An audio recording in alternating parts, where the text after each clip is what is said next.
Hey everyone, it's been a while, but in this video I'm going to be taking you through my latest Lego build, the Rivendell Stream. We'll be talking about how I built it, why I built it, and what I like about it throughout this video. Let's get right into it. So firstly, I started with the water, as any good Rivendell build does. I started by laying down some light azure plates before filling them in on top with 1x2 trans blue tiles. I think it creates a really nice water effect, and I've used this repeatedly throughout a lot of my builds. Moving on to the terrain, what I tried to achieve here was a smooth, uniform, mossy look, similar to what might be seen in the films. I did this with a lot of light bluish grey and snot bricks, laying them on their side. I tried to use slopes along edges to create a natural curve with a bit of sand green, adding moss and details. Of course, in any build, plants are very important, so I started by building up some gentle terrain with the sand green plates before adding some olive green plants and wedge pieces on top. For the trees, I left snot studs in the side before adding flexed tubes ascending skywards. For the leaves, I added a whole bunch of yellow with different colours, giving a bit of autumn variation. Down below, I wanted it to seem kind of overrun and a little bit overgrown, adding olive green grass stems to help achieve this effect, and even some leaf plates in the water. As you can see, where the boat sat, I didn't tile it over. This is for two reasons. Firstly, I was building this in a 3-hour time in a competition against a friend of mine, and so I didn't have time to be putting unnecessary bricks down. The second one was that I was kind of running out of trans blue tiles, and wherever you can save bricks, it's always a good way to do it, is by not filling in things that you can't see. Moving on to the elven architecture, I chose to go with white and gold to match the film's aesthetic from Lord of the Rings.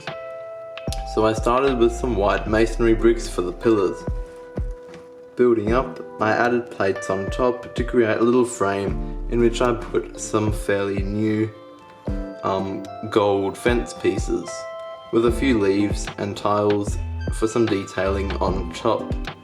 For the archway gate, I started with just a simple base, adding light bluish grey to make the stairs. I tiled them over and then built upwards. You can see here in the corners, I've used these hinge pieces to create this angle, using tiles on top to make it smoother. Plant pieces in white, often used as smoke, and as well as in gold, decorate the sides before rounding off the top. Right at the top, we've got a flag finishing off the build. Even though I left some gaps and part of it is joined illegally, I think the way that this curve works actually turned out quite well, and I'd be happy to use this technique again in the future. For the minifigures, I added two. Both of them, I wanted them to be elves, and so I chose minifigures with ears. We start with this one right here. It takes a standard head from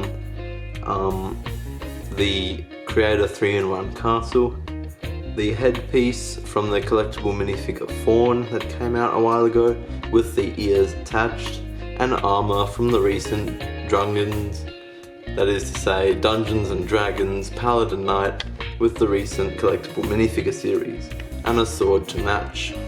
Next, I wanted to add a boat to fill the space in the river, and so I took the dark brown boat from the El Dorado Fortress, adding some cargo in the back, that being a treasure chest and a barrel with an oar in it. For the minifigure, I once again took the Dragon Paladin Knight torso and legs to match the other knight, but this time I took off the armor to give some variation and show the printing underneath. I added some shoulder armor from Pick-a-Brick and Batman's cape before adding a head and another hairpiece from the Dungeons and Dragons minifigure series. A gold sword in one hand and an oar in the other finishes off the boat. I added the boat in, connecting it with that one stud that I laid down earlier, and it forms quite a nice scene. And so with that all done, all I needed to do was add some final plants to the back of the archway. I added this pillar in here by simply stacking up white and gold pieces with some snot work on top to get a bit of Roman architecture in there. For the sides, I used these sand green snot bricks that you might have seen me use before, putting olive green pieces on the side to create some natural vegetation. And even though the build doesn't look the best from the back angle, it's primarily viewed from the front, and so it doesn't really matter. I find with mostly builds like this, as long as you have a few viewing angles that work, anything will do. And even if that's from the side, like here, or from the front, if you have at least 2 angles, it's a successful build. And with that all done, we can move on to the photos I took of this build.